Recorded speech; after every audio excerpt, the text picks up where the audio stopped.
Perayaan Idul Adha tahun ini masih kita rayakan dalam suasana pandemi COVID-19, ditambah dalam masa PPKM darurat. Pada Jumat 16 Juli lalu, pemerintah melalui Menteri Agama mengeluarkan aturan yang dikukuhkan dalam Surat Edaran Menteri Agama nomor 17 tahun 2021. Kegiatan peribadatan di rumah-rumah ibadah semua agama yang berada di zona PPKM darurat ditiadakan sementara, termasuk malam takbir dan sholat Idul Adha diminta dilakukan dari rumah. Dan segera sore ini kita akan segera lakukan koordinasi dan mudah-mudahan ini bisa diterima dengan baik oleh masyarakat. Sholat Idul Adha juga begitu, kita juga atur di surat edaran Menteri Agama ini bahwa sholat Idul Adha hanya bisa dilakukan di rumah. Bisa dilakukan di rumah, tidak ada sholat Idul Adha di masjid atau di lapangan dalam masa PPKM darurat ini.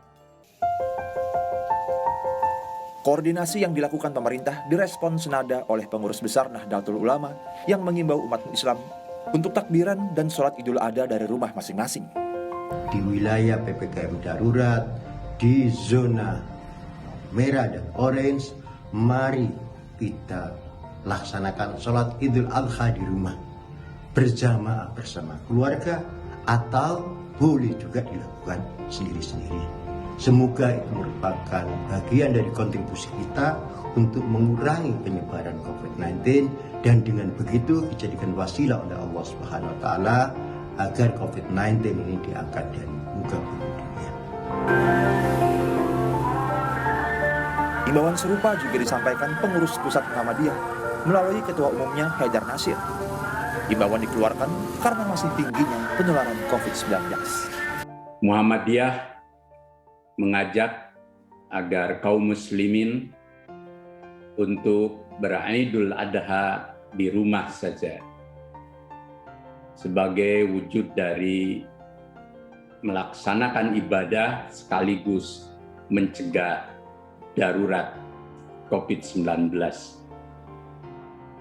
Rumah dapat berfungsi sebagai musalla, tempat kita bersolat, tak kurang suatu apapun. PPKM darurat juga mensyaratkan teknis pelaksanaan kurban dengan protokol kesehatan yang ketat. Protokol ini diatur dalam Surat Edaran Menteri Agama. Penyembelihan hewan kurban di masa PPKM darurat harus dilakukan di area luas yang memungkinkan untuk jaga jarak.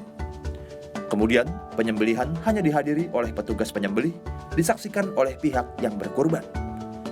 Dan terkait pembagian daging kurban harus diantarkan ke warga yang berhak menerimanya. Masa PPKM darurat diberlakukan semata-mata untuk menekan lonjakan kasus COVID-19 di tanah air yang angkanya terus memprihatinkan.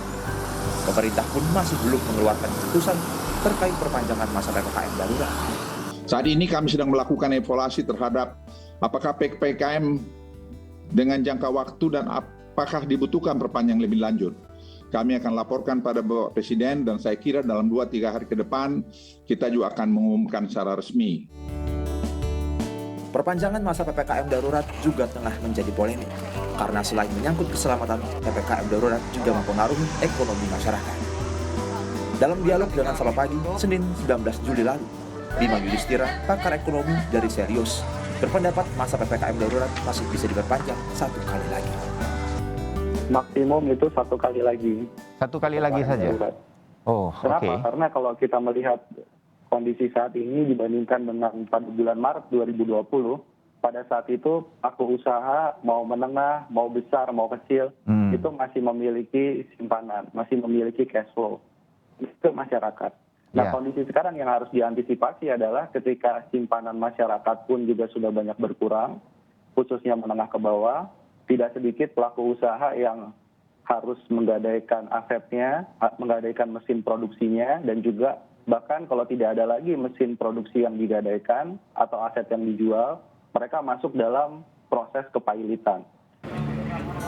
Pemerintah juga terus menggelar pembagian bansos, termasuk bantuan langsung tunai, untuk meringankan beban rakyatnya yang paling terdampak secara ekonomi. Namun, keselamatan manusia adalah yang terpenting, sehingga kita nantikan keputusan perpanjangan masa PPKM darurat. Kini mari kita sama-sama berharap bahwa kurban dan berkah Idul Adha tahun ini menjadi jembatan keselamatan bagi bangsa kita untuk melalui badai pandemi.